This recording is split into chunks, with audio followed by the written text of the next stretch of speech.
Hello friends, good evening and welcome to the Success Kendra. दोस्तों, जैसा कि आप सभी जानते हैं कि रोज़ शाम 6 बजे का जो समय होता है वो हमारा होता है एग्ज़ाम बूस्टर का। जी हाँ फ्रेंड्स, इस सेशन में हम लोग कुल 30 महत्वपूर्ण प्रश्नों को कवर करते हैं, जिनमें इतिहास के, भूगोल के, पॉलिटी के, अर्थव्यवस्था के और जनरल साइंस के प्रश्न होते हैं। तो फ्रेंड्स, चाहे आप किसी भी एग्ज़ाम्स का प्रिपरेशन कर रहे हों, चाहे वो रेलवे हो, एसएससी हो या कोई स्टेट लेवल की एग्ज़ाम हो, सबके लिए यह सेशन काफ़ी इम्पोर्टेंट है। फटाफट लिंक को कॉपी करके इसको शेयर कर दीजिए ताकि और भी लोग इस सेशन से जुड़ जाएं। तो चलिए फ्रेंड्स, फटाफट शेयर कर दीजिए, फिर हम वीडियो स्टार्ट करते हैं। चलिए वीडियो स्टार्ट करते हैं। आज का पहला प्रश्न देखिएगा, काफ़ी इंपॉर्टेंट प्रश्न है डाचीगम राष्ट्रीय उद्यान किस राज्य या केंद्र शासित प्रदेश में है? जी हाँ फ्रेंड्स, फटाफट आंसर दीजिएगा, डाचीगम राष्ट्रीय उद्यान किस राज्य या केंद्र शासित प्रदेश में है? जी हाँ, बहुत अच्छा। इसका सही आंसर है ऑप्शन ए, जम्मू कश्मीर। लद्दाख में ध्यान रखिएगा हेमिस नेशनल पार्क है, याद रखिएगा लद्दाख में हेमिस नेशनल पार्क है। पहले ये जम्मू कश्मीर में हुआ करता था, लेकिन जम्मू कश्मीर को और लद्दाख को अलग जब यूनियन टेरिटरी बनाया गया तो ये हेमिस नेशनल पार्क लद्दाख में आ गया है। तो याद रखिएगा कहाँ है ये, लद्दाख में है। और यह स्नो लेपर्ड के लिए प्रसिद्ध है। मेघालय में याद रखिएगा नोकरेक, याद रखिएगा मेघालय में नोकरेक और बलफक्रम नेशनल पार्क है। अरुणाचल प्रदेश में नामदफा और मावलिंग नेशनल पार्क हैं। तो आप सबको याद रखिएगा नामदफा और मावलिंग नेशनल पार्क। तो इतने सारे आपको ध्यान रखने हैं। जम्मू कश्मीर में डाचीगम, लद्दाख में हेमिस नेशनल पार्क, अरुणाचल प्रदेश में नोकरेक और बलफक्रम, अरुणाचल प्रदेश में नामदफा और मावलिंग नेशनल पार्क। चलिए अगला प्रश्न लेते हैं। अगला प्रश्न भी काफ़ी इंपॉर्टेंट है। प्रश्न को पढ़िएगा, शारदा अधिनियम का संबंध किससे है? जी हाँ फ्रेंड्स, शारदा अधिनियम का संबंध किससे है आपको बताना है कि इनमें से कौन सा ऑप्शन करेक्ट होगा। तो इसका सही आंसर हो जाएगा ऑप्शन ए, बाल विवाह से। ये जो शारदा अधिनियम था, इसके तहत विवाह के लिए लड़की की न्यूनतम आयु 14 वर्ष और लड़की की न्यूनतम आयु 18 वर्ष। ध्यान रखिएगा, जो लड़कियां होती थी उनकी 14 वर्ष और लड़के के 18 वर्ष की आयु निर्धारित की गई। यह 1930 में लाया गया था शारदा एक्ट, और इस समय गवर्नर जनरल इरविन था। याद रखिएगा कौन था? इरविन था। विधवा पुनर्विवाह ये भी पूछा जाता है, तो ये 1856 में लॉर्ड कैनिंग के द्वारा लाया गया था। ठीक है फ्रेंड्स। उसके बाद सती प्रथा विलियम बेंटिक के द्वारा 1829 में, और शिशु हत्या वेलेजली के समय में समाप्त किया गया। तो आप इन सबको ध्यान रखिएगा। चलिए अगला प्रश्न देखिएगा। अगला प्रश्न है, अंतर्राष्ट्रीय न्यायालय में कितने न्यायाधीश होते हैं? जी हाँ फ्रेंड्स, अंतर्राष्ट्रीय न्यायालय में आपको बताना है कि कितने न्यायाधीश होते हैं। जल्दी बताइए। तो ध्यान से सुनिएगा, अंतर्राष्ट्रीय न्यायालय कहाँ है? ये नीदरलैंड के द हेग में है। याद रखिएगा कहाँ है? नीदरलैंड के द हेग में है। और इसकी स्थापना कब हुई थी? तो ये भी पूछा जाता है। याद रखिएगा 3 अप्रैल 1946 ईस्वी को हुई थी। ठीक है। इसमें न्यायाधीशों की कुल संख्या 15 होती है। ध्यान रखिएगा टोटल कितने न्यायाधीश होते हैं? 15 होते हैं। और इनकी जो कार्यकाल होता है वो 9 वर्षों का होता है। ये भी ध्यान रखिएगा, कितने वर्षों का होता है? 9 वर्षों का होता है। कोई भी 2 न्यायाधीश एक ही देश के नहीं हो सकते हैं। न्यायाधीश अपने में से ही एक अध्यक्ष तथा एक उपाध्यक्ष को 3 वर्ष के लिए चुनते हैं। याद रखिएगा कितने वर्ष के लिए चुनते हैं? 3 वर्ष के लिए चुनते हैं। न्यायालय के कोरम यानी कार्यवाही संचालन के लिए न्यायाधीशों की न्यूनतम संख्या कितनी होनी चाहिए? न्यूनतम संख्या 9 होनी चाहिए। 15 में से कितनी होनी चाहिए? कोरम की संख्या 9 होनी चाहिए। न्यायालय की सरकारी भाषाएं जो हैं वो फ्रेंच में है और अंग्रेजी में है। याद रखिएगा किस भाषा में है? फ्रेंच और इंग्लिश में। तो आप इन सब को ध्यान रखिएगा। चलिए एक और इम्पोर्टेंट पॉइंट ध्यान रखिएगा, ये भी पूछा जाता है कि अंतर्राष्ट्रीय न्यायालय में भारत की तरफ से प्रथम न्यायाधीश कौन थे? तो याद रखिएगा बेनेगल रामाराव। ये भी पूछा जाता है, बेनेगल रामाराव। ठीक है फ्रेंड्स। चलिए अगला प्रश्न देखिएगा, फटाफट लिंक शेयर कर दीजिए ताकि और भी लोग जुड़ जाएं। अनहैप्पी इंडिया नामक पुस्तक इनमें से किसने लिखी है? जल्दी बताइए। अनहैप्पी इंडिया ये पुस्तक किसने लिखी है? बिल्कुल सही, ये लिखा है लाला लाजपत राय ने। ध्यान रखिएगा किसने लिखा है? लाला लाजपत राय ने लिखा है। अगला प्रश्न देखिएगा। अगला प्रश्न है कि पृथ्वी सूर्य से निकटतम दूरी पर कब होती है? मोस्ट वीवीआई प्रश्न है, याद रखिएगा ये पृथ्वी सूर्य से निकटतम दूरी पर कब होती है? तो इसका सही आंसर है ऑप्शन ए, 3 जनवरी को। 3 जनवरी को पृथ्वी और सूर्य के बीच न्यूनतम दूरी होती है और इस स्थिति को उपसौर कहा जाता है। याद रखिएगा, क्या कहा जाता है? उपसौर कहा जाता है। और अधिकतम दूरी होती है 4 जुलाई को, और इस स्थिति को क्या कहा जाता है? अपसौर कहा जाता है। ये दोनों ध्यान रखिएगा, ठीक है फ्रेंड्स। और उपसौर की स्थिति में पृथ्वी और सूर्य के बीच की न्यूनतम दूरी कितनी होती है? 14.70 करोड़ किलोमीटर, ठीक है। और जो अधिकतम दूरी होती है वो होती है 15.21 करोड़ किलोमीटर, ठीक है। तो ये भी आप ध्यान रखिएगा, करोड़ किलोमीटर। नेक्स्ट क्वेश्चन देखिए, क्वेश्चन नंबर 6 है, भारत की संघीय व्यवस्था में समवर्ती सूची का विचार कहाँ से लिया गया है? जी हाँ, बताइएगा, समवर्ती सूची हमारे संविधान में कहाँ से लिया गया है? बिल्कुल सही, ये लिया गया है ऑस्ट्रेलिया से। याद रखिएगा, कहाँ से लिया गया है? ऑस्ट्रेलिया से। रूस से क्या लिया गया है? रूस से मौलिक कर्तव्य लिया गया है। याद रखिएगा, मौलिक कर्तव्य लिया गया है। मौलिक कर्तव्यों की संख्या कितनी है? याद रखिएगा, मौलिक कर्तव्यों की संख्या 11 है। मौलिक अधिकार कितने हैं? मौलिक अधिकार 6 हैं। और मौलिक अधिकार कहाँ से लिया गया है? अमेरिका से लिया गया है। संसदीय प्रणाली इंग्लैंड से लिया गया है। तो आप सबको ध्यान रखिएगा। नेक्स्ट क्वेश्चन देखिए, क्वेश्चन नंबर 7। प्रश्न है कि द्वितीय गोलमेज सम्मेलन कब आयोजित किया गया था? काफ़ी इंपॉर्टेंट प्रश्न है, याद रखिएगा। द्वितीय गोलमेज सम्मेलन कब आयोजित किया गया था? फटाफट बताइए इसका आंसर। तो सही आंसर हो जाएगा इसका 7 सितंबर 1931 को। याद रखिएगा, द्वितीय गोलमेज सम्मेलन कब हुआ था? 7 सितंबर 1931 में, यानी ऑप्शन बी इसका करेक्ट आंसर है। टोटल 3 गोलमेज सम्मेलन हुए हैं। पहला गोलमेज सम्मेलन 1930 में हुआ था, दूसरा 31 में हुआ था, और तीसरा 1932 में हुआ था। ये तीनों क्रम से हैं, आपको सिर्फ 1930 याद रखना है। 1930, 1931 और 1932। दूसरे गोलमेज सम्मेलन में कांग्रेस के प्रतिनिधि के रूप में महात्मा गांधी ने भाग लिया था, परंतु यह सम्मेलन सांप्रदायिक प्रतिनिधित्व के कारण असफल रहा था। डॉक्टर भीमराव अंबेडकर जो थे, ये तीनों गोलमेज सम्मेलन में अछूतों की तरफ से प्रतिनिधित्व के रूप में इन्होंने भाग लिया था। तो ये भी पूछा जाता है कि तीनों गोलमेज सम्मेलन में किसने भाग लिया था? तो याद रखिएगा, doctor Bhimrao Ambedkar. Next question देखिए, नेक्स्ट क्वेश्चन भी काफ़ी इंपॉर्टेंट है। प्रश्न है कि किस संविधान संशोधन के द्वारा दिल्ली को राष्ट्रीय राजधानी क्षेत्र का दर्जा प्रदान किया गया? काफ़ी इंपॉर्टेंट प्रश्न है, फटाफट बताइए कि किस अधिनियम के तहत, संविधान संशोधन के तहत दिल्ली को राष्ट्रीय राजधानी क्षेत्र का दर्जा प्रदान किया गया?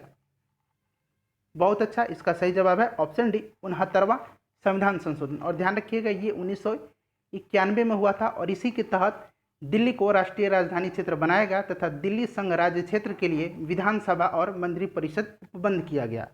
याद रखिएगा। उसके बाद ध्यान दीजिए, 42वां संविधान संशोधन, इसको मिनी संविधान कहा जाता है। ये प्रश्न पूछा जाता है कि किस संविधान संशोधन को मिनी संविधान कहा जाता है? तो ध्यान रखिएगा, 42वां संविधान संशोधन को मिनी संविधान कहा जाता है। और इस संविधान संशोधन के द्वारा संविधान की जो प्रस्तावना है उसमें समाजवादी, धर्मनिरपेक्ष, एकता और अखंडता शब्द जोड़े गए हैं।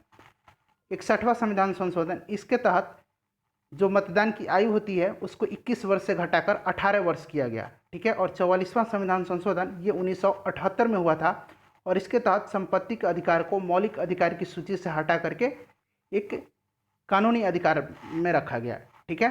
तो ध्यान रखिएगा। चलिए अगला प्रश्न देखिएगा, क्वेश्चन नंबर 9। क्वेश्चन नंबर 9 है कि शरीर में सबसे अधिक पाया जाने वाला ऊतक कौन सा है? फटाफट बताइए कि कौन सा ऊतक हमारे शरीर में सबसे अधिक मात्रा में पाया जाता है? चलिए, सही आंसर हो जाएगा इसका ऑप्शन ए, संयोजी ऊतक। संयोजी ऊतक के उदाहरण आपसे पूछे जाते हैं। ध्यान रखिएगा, रक्त जो है ये संयोजी ऊतक का उदाहरण है, यानी ब्लड जो है ये संयोजी ऊतक का उदाहरण है। उसके बाद जो अस्थि है यानी बोन है, ये भी संयोजी ऊतक का उदाहरण है। और उपास्थि जो है ये भी संयोजी ऊतक का उदाहरण है। तो आप ये तीनों ध्यान रखिएगा, ब्लड, अस्थि और उपास्थि, ये तीनों संयोजी ऊतक के उदाहरण होते हैं। नेक्स्ट क्वेश्चन देखिए, क्वेश्चन नंबर 10।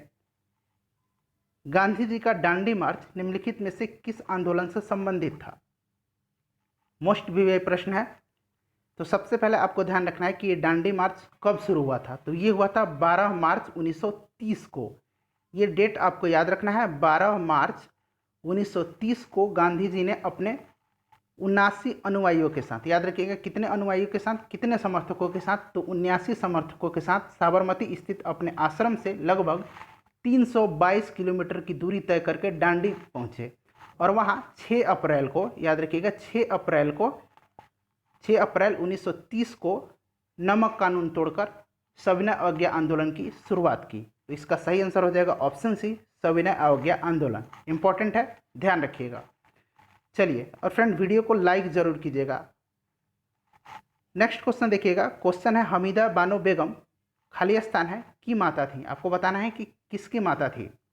तो फ्रेंड्स फटाफट वीडियो को लाइक कीजिए, इसका लिंक शेयर कीजिए, ठीक है। और अगर आपने पहला जो सेशन था पार्ट 1 जो था हमारा, अगर उसको नहीं देखा है तो उसका लिंक डिस्क्रिप्शन में है, उसको भी आप एक बार ज़रूर देख लीजिएगा। और अपने दोस्तों को बताइए, डेली शाम 6 बजे हमारा ये एग्ज़ाम बूस्टर का जो सेशन है शुरू होता है, लाइव होता है। चलिए, हमीदा बानो बेगम ये अकबर की माता थी। याद रखिएगा किसकी माता थी? अकबर की माता थी। इंपॉर्टेंट है। बाबर की माता का नाम भी पूछा जाता है, तो आपको याद रखना है बाबर की माता का नाम था कुतलुग निगार। मैं यहाँ लिखता हूँ, ध्यान से आप देख लीजिए, कुतलुग निगार, ठीक है फ्रेंड्स। ये बाबर की माता का नाम था। अकबर की माता का नाम हमीदा बानो बेगम, और अकबर के पिता का नाम क्या था? हुमायूं था, ठीक है फ्रेंड्स। चलिए नेक्स्ट क्वेश्चन देखिए। नेक्स्ट क्वेश्चन है कि लखनऊ किस नदी के तट पर बसा हुआ है। ये भी प्रश्न काफ़ी इंपॉर्टेंट है। लखनऊ जो है ये किस नदी के तट पर स्थित है? फटाफट बताइए, जल्दी आंसर दीजिए। बहुत अच्छा, इसका सही आंसर हो जाएगा ऑप्शन सी, गोमती नदी के तट पर। गंगा नदी के किनारे कौन सा शहर बसा हुआ है? पटना बसा हुआ है और कानपुर बसा हुआ है, याद रखिएगा, ठीक है। पटना और कानपुर जो है ये गंगा नदी के तट पर बसे हुए हैं। उसके बाद यमुना के तट पर दिल्ली बसा हुआ है, याद रखिएगा दिल्ली शहर जो है ये यमुना के तट पर बसा हुआ है। नेक्स्ट क्वेश्चन देखिए। नेक्स्ट क्वेश्चन है कि Shaktikanta Das reserve bank of India के किस क्रम के गवर्नर हैं। आपको बताना है कि शक्तिकांत दास जो हैं ये रिजर्व बैंक ऑफ इंडिया के किस क्रम के गवर्नर हैं, जल्दी बताइए। बहुत अच्छा, सही आंसर हो जाएगा इसका ऑप्शन डी, 25वें गवर्नर हैं। 24वें गवर्नर कौन थे? 24वें गवर्नर ये कौन थे? उर्जित पटेल थे, ठीक है, याद रखिएगा। 25वें गवर्नर हैं शक्तिकांत दास, ठीक है फ्रेंड्स। रिजर्व बैंक के बारे में जान लीजिए। रिजर्व बैंक की स्थापना 1 अप्रैल, याद रखिएगा 1 अप्रैल 1935 को हुई थी। और इसका राष्ट्रीयकरण कब हुआ था? तो इसकी राष्ट्रीयकरण 1 जनवरी 1949 को हुआ था। ये दोनों डेट याद रखिएगा। रिजर्व बैंक की स्थापना 1 अप्रैल 1935 को 5 करोड़ की अधिकृत पूंजी से, याद रखिएगा कितनी की राशि से? तो 5 करोड़ की अधिकृत पूंजी से हुई थी। ये प्रश्न इस बार जो 2019 में एसएससी का एमटीएस एग्जाम हुआ था उसमें पूछा गया था कि कितनी राशि से हुई थी, तो याद रखिएगा 5 करोड़ की। कब हुई थी? 1 अप्रैल 1935 को, और इसका राष्ट्रीयकरण 1 जनवरी 1949 को हुआ था। सर ओसबॉर्न स्मिथ, याद रखिएगा सर ओसबॉर्न स्मिथ, यहाँ लिख देता हूँ मैं, ओसबॉर्न स्मिथ रिजर्व बैंक के पहले गवर्नर थे। अगर आपसे पूछा जाए कि प्रथम भारतीय और स्वतंत्र भारत के प्रथम आरबीआई के गवर्नर कौन थे, तो याद रखिएगा सीडी देशमुख, ठीक है। इनका भी नाम आप जरूर याद रखिएगा। आरबीआई का मुख्यालय कहाँ है? मुंबई में है। तो आप इतनी सारे बातें ध्यान रखिएगा। चलिए नेक्स्ट क्वेश्चन देखिए। नेक्स्ट क्वेश्चन है बीसीजी का अर्थ है। बीसीजी के बारे में आप जानते हैं, बीसीजी जो टीका होता है इसका आपको फुल फॉर्म बताना है, तो इसका फुल फॉर्म बताइए फटाफट। बहुत अच्छा, इसका सही आंसर हो जाएगा option A, bacillus Calmette Guérin. इसकी खोज किसने की थी? इस टीके की खोज किसने की थी? इसकी खोज किया था एल्बर्ट कैलमेट और कोकिले ग्यूरिन ने, याद रखिएगा एल्बर्ट कॉलमेट और ग्यूरिन ने। और ये किस रोग का टीका है? ये ट्यूबरकुलोसिस यानी टीबी का टीका है, ठीक है फ्रेंड्स, याद रखिएगा किसका है? टीबी रोग का ये टीका है। चलिए अगला प्रश्न देखिए। अगला प्रश्न है 15 नंबर, विश्व साइकिल दिवस प्रतिवर्ष मनाया जाता है। ये भी प्रश्न पूछा जा चुका है। विश्व साइकिल दिवस प्रतिवर्ष किस तिथि को मनाया जाता है? आपको बताना है कि ये कब मनाया जाता है। चलिए आंसर दीजिए फटाफट, 3 सेकंड टाइम है आपके पास। इसको याद करने का मैं एक शानदार ट्रिक भी आपको बताऊंगा, ठीक है। तो ये मनाया जाता है 3 जून को, याद रखिएगा। देखिए ये साइकिल है, थोड़ा सा आप यहाँ आइए, मेरा बहुत अच्छा मेरा ड्राइंग नहीं आता है। मान लीजिए कि ये साइकिल है, ठीक है फ्रेंड्स, ये साइकिल है, यहाँ पीछे कैरियर है, ये सीट है, समझ रहे हैं। तो आप देखिएगा साइकिल पर कितने लोग बैठेंगे, एक जो चलाने वाला होगा, एक पीछे कैरियर पर बैठेगा और ऊपर जो फ्रेम पर बैठेगा। तो 3 जन बैठते हैं। कितने जन बैठेंगे? 3 जन साइकिल पर बैठ जाते हैं। 3 जन से 3 जून ऐसे रिलेट करके आप याद रखिएगा साइकिल दिवस प्रतिवर्ष कब मनाया जाता है? 3 जून को। नेक्स्ट क्वेश्चन देखिए। नेक्स्ट क्वेश्चन है ब्राज़ील के उष्णकटिबंधीय घास स्थल को कहते हैं। तो ब्राज़ील का जो उष्णकटिबंधीय घास स्थल है उसको क्या कहा जाता है? इंपॉर्टेंट प्रश्न है, BBI है, कई बार एग्जाम में पूछा जा चुका है। तो बताइए। जी हाँ, बिल्कुल सही, बहुत अच्छा। सही आंसर इसका ऑप्शन है कंपोज। आप देख रहे हैं पंपास, ये पंपास जो है ये अर्जेंटीना का घास का मैदान है। कहाँ का है? अर्जेंटीना का है। उसके बाद प्रेरीज जो है ये अमेरिका और कनाडा में है, याद रखिएगा, मेनली अमेरिका में आपको ऑप्शन मिलेगा। वेल्ड जो है ये कहाँ है? ये बेल्ट जो है ये दक्षिण अफ्रीका में है। ठीक है, चलिए याद रखिएगा, कंपोज ब्राज़ील में, पंपास अर्जेंटीना में, प्रेरी अमेरिका में और बेल्ट दक्षिण अफ्रीका में। नेक्स्ट क्वेश्चन देखिए। नेक्स्ट क्वेश्चन है उत्तर कोरिया और दक्षिण कोरिया के बीच की सीमा रेखा को क्या कहते हैं? ये भी प्रश्न इंपॉर्टेंट है, सारे प्रश्न प्रीवियस ईयर में पूछे गए हैं। फटाफट बताइए कि उत्तर कोरिया और दक्षिण कोरिया के बीच के जो सीमा रेखा है उसको क्या कहा जाता है? ध्यान रखिएगा, इसको कहा जाता है 38वीं समानांतर रेखा। ऑप्शन बी इसका सही आंसर होगा। 17वीं समानांतर रेखा ये कहाँ है? ये उत्तरी वियतनाम और दक्षिणी वियतनाम की सीमा रेखा है। याद रखिएगा, ये उत्तरी वियतनाम और दक्षिणी वियतनाम का सीमा रेखा है। ठीक है, 39वीं जो समानांतर रेखा है, 49वीं समानांतर रेखा है, ये अमेरिका और कनाडा का बॉर्डर है। ये उत्तरी अमेरिका और कनाडा का अंतर्राष्ट्रीय रेखा है। नेक्स्ट क्वेश्चन देखिए। नेक्स्ट क्वेश्चन भी इंपॉर्टेंट रहने वाला है। प्रश्न है कि ये राइजोबियम किससे बने होते हैं? फटाफट बताइए, राइबोसोम किससे बने होते हैं? इंपॉर्टेंट प्रश्न है। सही आंसर है इसका ऑप्शन सी, RNA और प्रोटीन से। ध्यान रखिएगा, राइबोसोम की खोज किसने किया था? पैलेड ने किया था। किसने किया था? पैलेड ने किया था। इंपॉर्टेंट है। और कब किया था? तो 1955 में किया था। राइबोसोम को कोशिका की प्रोटीन फैक्ट्री भी कहा जाता है। याद रखिएगा, राइबोसोम को कोशिका की प्रोटीन फैक्ट्री भी कहा जाता है। ये भी प्रश्न पूछा जाता है। तो आप जितनी भी बातें मैं बता रहा हूँ सबको ध्यान रखिएगा। 20 नंबर प्रश्न देखिए। 20 नंबर प्रश्न है, स्कूटर का आविष्कार किसने किया था? जल्दी बताइए, स्कूटर का आविष्कार किसने किया था? जी हाँ, बिल्कुल, स्कूटर का आविष्कार किया था जी ब्रैडशॉ ने। इंपॉर्टेंट है, याद रखिएगा, किसने किया था स्कूटर का आविष्कार? जी ब्रैडशॉ ने। क्वेश्चन नंबर 20, किस यंत्र के द्वारा समुद्र की गहराई ज्ञात की जाती है? प्रश्न को फिर से पढ़िए, समुद्र की गहराई किस यंत्र की सहायता से ज्ञात की जाती है? फटाफट बताइए इसका आंसर। काफ़ी आसान आंसर है इसका, और यह भी प्रश्न प्रीवियस ईयर में पूछा जा चुका है। बहुत अच्छा, इसका सही जवाब हो जाएगा ऑप्शन डी, फैदोमीटर। हाइड्रोमीटर ये हाइग्रोमीटर है, ध्यान से पढ़िएगा, हाइड्रोमीटर नहीं है, ये है हाइग्रोमीटर। हाइग्रोमीटर से क्या नापा जाता है? वायुमंडल में व्याप्त आर्द्रता मापी जाती है। याद रखिएगा, इससे आर्द्रता मापी जाती है। ठीक है फ्रेंड्स। उसके बाद देखिए गायरोस्कोप। गायरोस्कोप इस यंत्र से घूमती हुई वस्तुओं की गति ज्ञात की जाती है, और ग्रेविमीटर की सहायता से पानी की सतह पर तेल की उपस्थिति ज्ञात की जाती है। तो सबको याद रखिएगा। चलिए नेक्स्ट क्वेश्चन देखिए। क्वेश्चन नंबर 21, पुस्तक Gandhi's Hinduism the struggle against Jinnah's Islam, इसके लेखक कौन है? इंपॉर्टेंट पुस्तक है और ये इसी वर्ष रिलीज हुई है पुस्तक, तो आपके आने वाले एग्जाम के लिए काफ़ी महत्वपूर्ण रहने वाला है। तो याद रखिएगा, Gandhi Hinduism the struggle against Jinnah's Islam, इसको लिखा है MJ अकबर ने। ऑप्शन बी इसका करेक्ट आंसर है। क्वेश्चन नंबर 22 देखिए। विटामिन B2 को अन्य किस नाम से जाना जाता है? विटामिन B2 को किस नाम से जाना जाता है? फटाफट बताइए। विटामिन की खोज किसने किया था? विटामिन की खोज फंक ने किया था। ठीक है, बताइए विटामिन B2 को किस नाम से जाना जाता है? इसको जाना जाता है राइबोफ्लेविन के नाम से। ऑप्शन सी इसका सही आंसर होगा।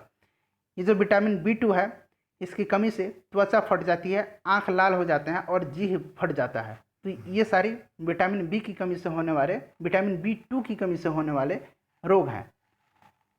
नेक्स्ट क्वेश्चन देखिए। क्वेश्चन नंबर 23, सब्जी के लिए काम आने वाले पौधे के अध्ययन को क्या कहते हैं? फटाफट बताइए कि सब्जी के लिए काम आने वाले पौधे के अध्ययन को क्या कहते हैं। फ्रेंड्स, वीडियो को लाइक और शेयर जरूर कीजिएगा, आपसे रिक्वेस्ट है, लाइक और शेयर जरूर कीजिएगा, और दोस्तों को बताइए इस सेशन के बारे में। देखिए कितना अच्छा हमारा सेशन चल रहा है, सब कुछ पूरे डिटेल के साथ मैं आपको बता रहा हूँ। तो इस प्रश्न का सही आंसर हो जाएगा ऑप्शन डी, ओलेरीकल्चर। फ्लोरिकल्चर के बारे में जान लीजिए। Cultivation of flower is called floriculture. Pomology, फलों का अध्ययन पोमोलॉजी कहलाता है। ठीक है, चलिए नेक्स्ट क्वेश्चन देखिए। नेक्स्ट क्वेश्चन है राइडर कप किस खेल से संबंधित है? तो राइडर कप बताइए किस खेल से संबंधित है? सही आंसर इसका ऑप्शन डी, गोल्फ। याद रखिएगा राइडर कप जो है ये गोल्फ से संबंधित है। क्वेश्चन नंबर 25 देखिएगा। ल्यूकेमिया या रक्त कैंसर का लक्षण निम्नलिखित में से किसमें असामान्य वृद्धि है? बताना है कि किसकी असामान्य वृद्धि के कारण ल्यूकेमिया, जिसको रक्त कैंसर भी कहा जाता है, याद रखिएगा ल्यूकेमिया को रक्त कैंसर भी कहा जाता है, ये किसकी असामान्य वृद्धि के कारण होती है? चलिए फटाफट बताइए, इंपॉर्टेंट क्वेश्चन है। बहुत अच्छा, इसका सही जवाब क्या हो जाएगा? इसका सही जवाब हो जाएगा ऑप्शन बी, श्वेत रक्त कणिकाएं, यानी WBC। इंपॉर्टेंट है। नेक्स्ट क्वेश्चन देखिए। नेक्स्ट क्वेश्चन है कि किस प्रकार के कांच का उपयोग धूप चश्मों के लेंस बनाने में किया जाता है? ध्यान से पढ़िएगा, धूप चश्मों यानी जो सन ग्लासेस हैं, इनके लेंस बनाने के लिए किस कांच का उपयोग किया जाता है? बहुत अच्छा, सही आंसर हो जाएगा इसका ऑप्शन बी, क्रूक्स कांच। याद रखिएगा क्रूक्स कांच। क्राउन कांच के बारे में भी जानिए, इसका उपयोग चश्मों के लेंस बनाने में किया जाता है। इसका जो यूज है चश्मा का लेंस बनाने में किया जाता है क्राउन कांच का। फ्लिंट कांच का यूज किया जाता है विद्युत बल्ब, कैमरा और दूरबीन के लेंस बनाने में। पायरेक्स कांच का यूज किया जाता है प्रयोगशाला के उपकरण बनाने में। प्रयोगशाला में जो उपकरण होते हैं वो पायरेक्स कांच के बनाए जाते हैं। नेक्स्ट क्वेश्चन देखिए। नेक्स्ट क्वेश्चन है कुतुबुद्दीन ऐबक का उत्तराधिकारी कौन हुआ? इंपॉर्टेंट प्रश्न है, कुतुबुद्दीन ऐबक का उत्तराधिकारी कौन हुआ? फटाफट बताइए, इंपॉर्टेंट प्रश्न है और ये भी प्रश्न पूछा जा चुका है। तो कुतुबुद्दीन ऐबक का उत्तराधिकारी था आराम शाह। ऑप्शन सी इसका करेक्ट आंसर होगा। आराम शाह जो था यह एक अयोग्य शासक था और मात्र इसने 8 महीने तक शासन किया था। इल्तुतमिश ने इसकी हत्या कर दिल्ली के सिंहासन पर बैठा था। ठीक है, याद रखिएगा 12 से 11 ईस्वी में इल्तुतमिश ने इसकी हत्या कर दी और दिल्ली की गद्दी पर बैठा। इल्तुतमिश जो था ये रजिया सुल्तान का बाप था। ठीक है, रजिया सुल्तान का पिता कौन था? इल्तुतमिश था। प्रश्न ये भी पूछा जाता है कि रजिया सुल्तान किसकी बेटी थी? तो याद रखिएगा इल्तुतमिश की बेटी थी रजिया सुल्तान, और ये एकमात्र महिला मुस्लिम शासक थे। नेक्स्ट क्वेश्चन देखिए। नेक्स्ट क्वेश्चन है कि हर्पीज में शरीर का कौन सा अंग प्रभावित होता है? तो हर्पीज एक प्रकार का बीमारी है, बताना है आपको कि इसमें कौन सा अंग प्रभावित होता है। जल्दी बताइए, हर्पीज में शरीर का कौन सा अंग प्रभावित होता है? फटाफट बताइए, इंपॉर्टेंट प्रश्न हो सकता है आप इसके बारे में नहीं जानते हैं, मैं बताता हूँ पूरे डिटेल में, सुनिएगा। हर्पीस जो है ये हर्पीस नामक वायरस से होता है। ये किससे होता है? ये हर्पीस नामक वायरस से होने वाला बीमारी है, यानी विषाणु से होने वाला रोग है। और इसमें शरीर की जो त्वचा होती है वो प्रभावित होती है। याद रखिएगा कौन सी त्वचा, कौन सा भाग शरीर का त्वचा इसमें प्रभावित होती है। इसमें त्वचा में सूजन आ जाती है। याद रखिएगा त्वचा में सूजन आ जाती है। नेक्स्ट क्वेश्चन देखिए, क्वेश्चन नंबर 29। मुगल शासन व्यवस्था में मंत्रिपरिषद को क्या कहा जाता था? तो मुगल काल में मंत्रिपरिषद को क्या कहा जाता था? इंपॉर्टेंट प्रश्न है, बताइए। अभी तक शायद ये प्रश्न पूछा नहीं गया है, लेकिन हो सकता है आपके एग्जाम में पूछा जाए। मुगल शासन व्यवस्था में मंत्रिपरिषद को क्या कहा जाता है? जल्दी बताइए। बहुत अच्छा, बहुत अच्छा, इसका सही आंसर है ऑप्शन बी, विजारत। क्या कहा जाता है? विजारत कहा जाता है। नेक्स्ट क्वेश्चन देखिए, क्वेश्चन नंबर 30। इंपॉर्टेंट प्रश्न है, 15वें वित्त आयोग के अध्यक्ष कौन हैं? फटाफट बताइए, 15वें वित्त आयोग के अध्यक्ष कौन हैं? तो सबसे पहले आप जान लीजिए वित्त आयोग के बारे में। संविधान के अनुच्छेद 280, याद रखिएगा अनुच्छेद यानी आर्टिकल 280 में वित्त आयोग के गठन का प्रावधान किया गया है। याद रखिएगा अनुच्छेद 280 में। ठीक है, राज्य वित्त आयोग के गठन का प्रावधान अनुच्छेद 243(1) में किया गया है। राज्य वित्त आयोग का 243(1) में, और केंद्र का जो वित्त आयोग होता है उसको अनुच्छेद 280 में। वित्त आयोग का गठन कौन करता है? राष्ट्रपति करता है। और 15वें वित्त आयोग के अध्यक्ष हैं NK सिंह। 14वें वित्त आयोग के अध्यक्ष थे YB रेड्डी। 14वां वित्त आयोग जो अब समाप्त हो चुका होगा, अभी इसके जो 15वां वित्त आयोग है इसका कार्यकाल 2020 से लेकर के 2025 तक रहने वाला है। ठीक है, ध्यान रखिएगा। चलिए नेक्स्ट क्वेश्चन देखिए।